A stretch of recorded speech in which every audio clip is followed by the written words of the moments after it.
Chapter 20. A Question Answered. The sky was darkening with an approaching thunder shower when Pollyanna hurried down the hill from John Pendleton's house. Halfway home she met Nancy with an umbrella. "Miss Polly wanted me to come with this. She was worried about you," answered Nancy. "Was she?" murmured Pollyanna. Nancy sniffed. "You don't seem to notice what I said," she observed. "I said your aunt was worried about you." "Oh," sighed Pollyanna. "I'm sorry. I didn't mean to scare her." "Well, I'm glad," said Nancy unexpectedly. Pollyanna stared. "Glad that Aunt Polly was worried about me?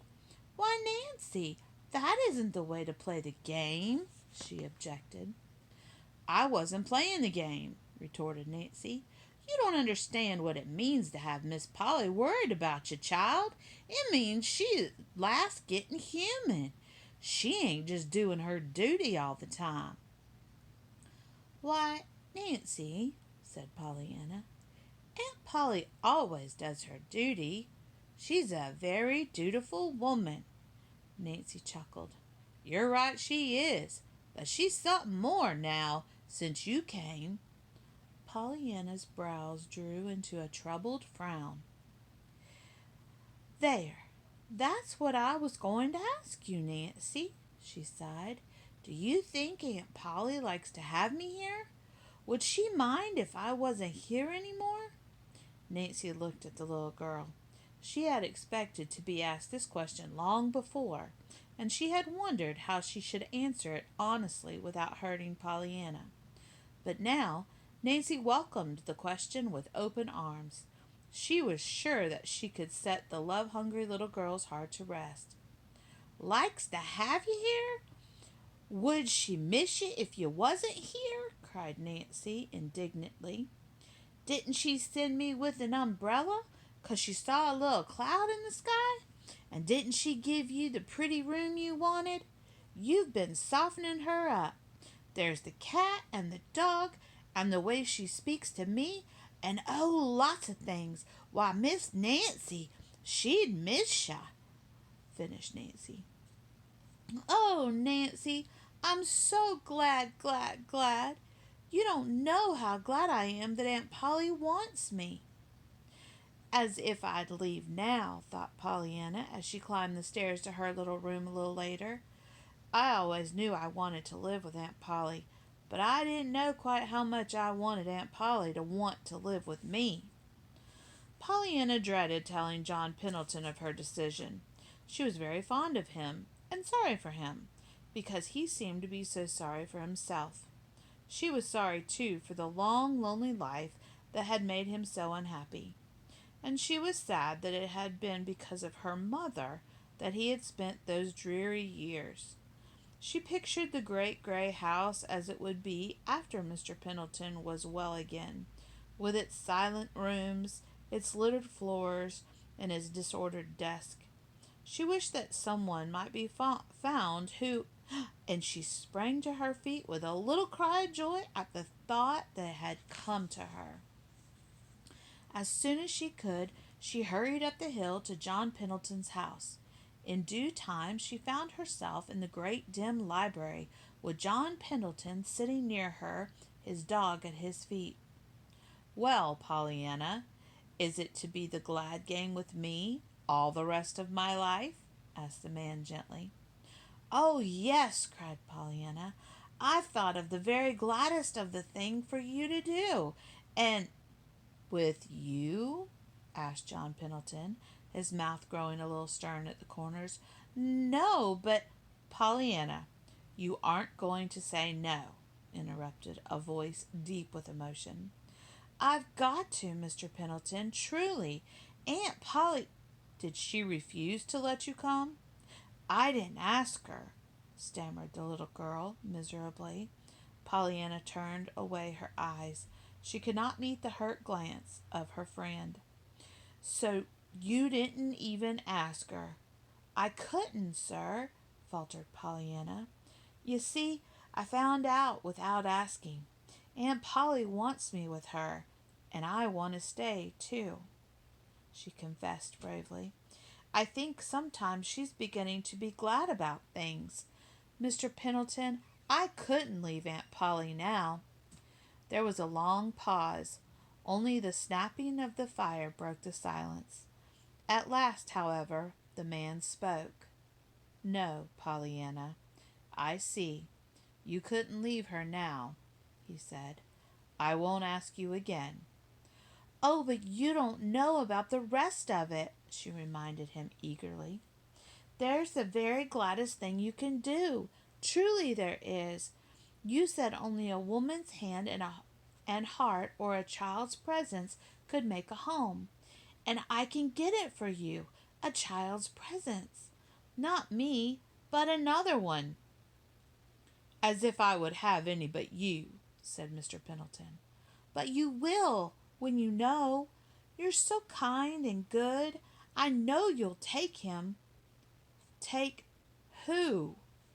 Jimmy Bean. He's the child's presence, you know. He'll be so glad to be it.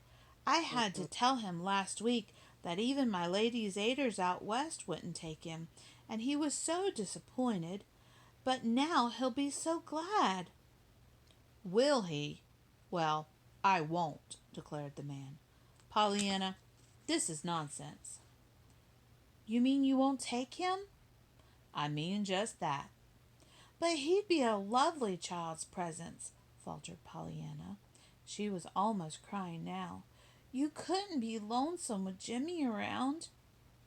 I don't doubt it, replied the man, but I think I prefer the lonesomeness. Pollyanna suddenly remembered something Nancy had told her. Maybe you think a nice live boy wouldn't be better than that old dead skeleton you keep somewhere, but I think it would. Skeleton? Yes, Nancy said you had one in your closet. Why, what? Suddenly the man threw back his head and laughed. He laughed so heartily that Pollyanna began to cry from nervousness. When he saw that, John Pendleton's face grew grave. Pollyanna, I suspect you are right, he said gently. In fact, I know that a nice live boy would be far better than my skeleton in the closet. Only sometimes we want to keep our skeletons. However, suppose you tell me a little more about this nice little boy. And Pollyanna told him. Perhaps the laugh cleared the air, or perhaps Jimmy Bean's story touched a heart already strangely softened. At all events, when Pollyanna went home that night, she carried with her an invitation for Jimmy Bean to call at the great house with Pollyanna on Saturday afternoon. And I'm so glad, and I'm sure you'll like him, said Pollyanna as she said goodbye. I do want Jimmy to have a home and folks that care. Chapter 21. An Accident. At Mrs. Snow's request, Pollyanna went one day to Dr. Chilton's office to get the name of a medicine for Mrs. Snow which Mrs. Snow had forgotten. I've never been to your home before. This is your home, isn't it? She said, looking about her. The doctor smiled a little sadly.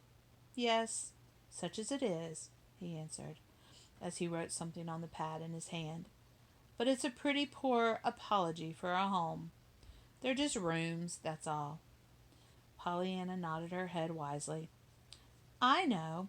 It takes a woman's hand and a heart or a child's presence to make a home, she said. Huh? The doctor wheeled about abruptly. Mr. Pendleton told me, nodded Pollyanna, about the woman's hand and heart or a child's presence. Why don't you get a woman's hand and heart, Dr. Chilton? Or maybe you'd take Jimmy Bean if Mr. Pendleton doesn't. Dr. Chilton laughed quietly. So Mr. Pendleton says it takes a woman's hand and heart to make a home, does he? He asked.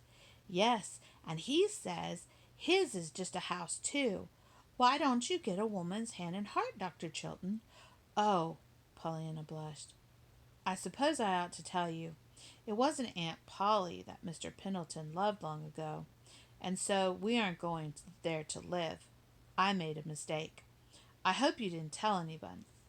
She finished anxiously. No, I didn't tell anyone, Pollyanna, replied the doctor, a little strangely. Oh, well, that's right then, sighed Pollyanna. You see, you're the only one I told, and I thought Mr. Pendleton looked sort of funny when I said I had told you. Did he? The doctor's lips twitched. Yes, but why don't you get a woman's hand and heart, Dr. Chilton? There was a moment's silence, and then he said, They're not always to be had for the asking. Pollyanna frowned thoughtfully. But I should think you could get 'em, she argued. Thank you, laughed the doctor. I'm afraid women haven't been so obliging, he observed. Pollyanna frowned again. Why, Dr. Chilton, you don't mean you tried to get somebody's hand and heart once, like Mr. Pendleton, and couldn't, do you? The doctor got to his feet abruptly. There, Pollyanna, never mind about that now. Run back to Mrs. Snow. I've written down the name of the medicine. Was there anything else? Pollyanna shook her head. No, sir. Thank you, sir, she said soberly as she turned toward the door. From the little hallway she called back. Her face suddenly lit up. Anyhow, I'm glad it wasn't my mother's hand and heart that you wanted and couldn't get, Dr. Chilton. Goodbye.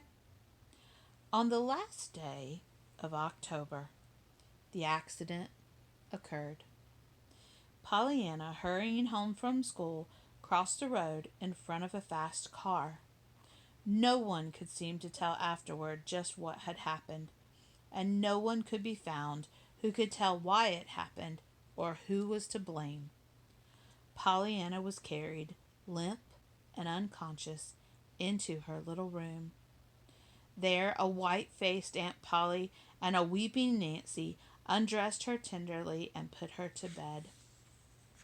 Dr. Warren hurried from the village as fast as a car could bring him. You only needed to look at her aunt's face to see that she wasn't just doing her duty. Nancy was sobbing to old Tom in the garden after the doctor had arrived.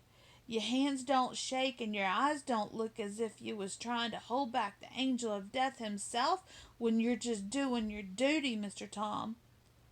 Is she hurt bad? The old man's voice shook. There ain't no telling, sobbed Nancy. She lay back so white and still she might easy be dead. But Miss Polly said she wasn't dead, and Miss Polly ought to know. She's kept on such a listening and a feeling for her heartbeats and her breath. But where is she hurt?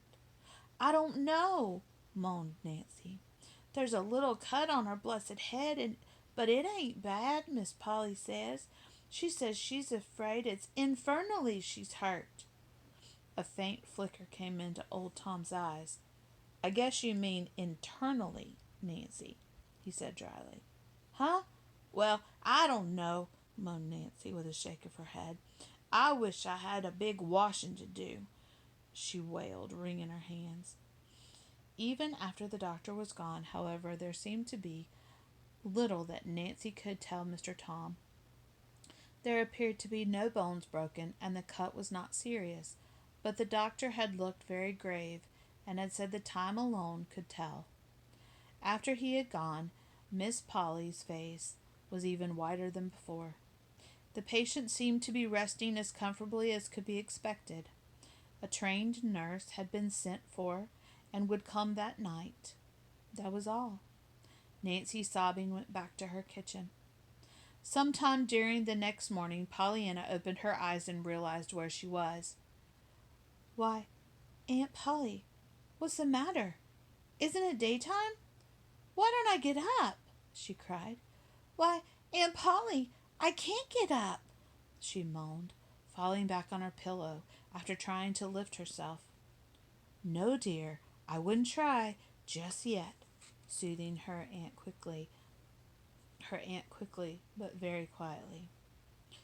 But what is the matter? Why can't I get up?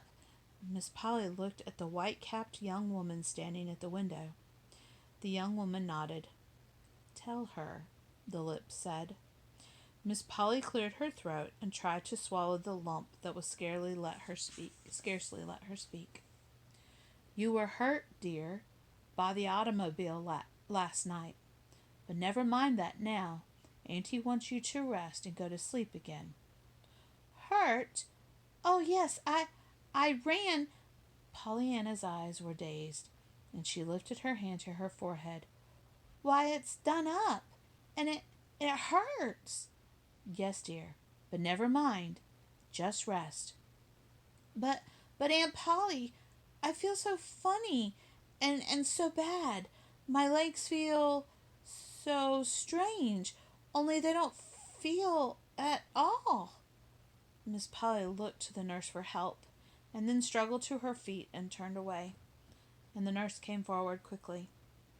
"It's high time we were getting acquainted," she said cheerily, "and I'm going to introduce myself.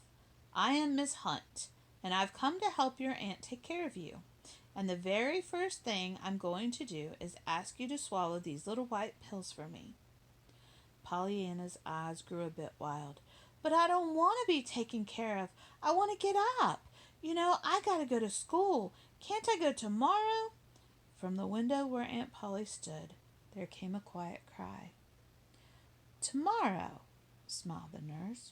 "Well, I may not let you out quite so soon as that." "But I must go to school day after tomorrow," said Pollyanna. "There are examinations then. She spoke again, a minute later, of school and the automobile, and how her head ached, but soon her voice became quiet as she fell asleep.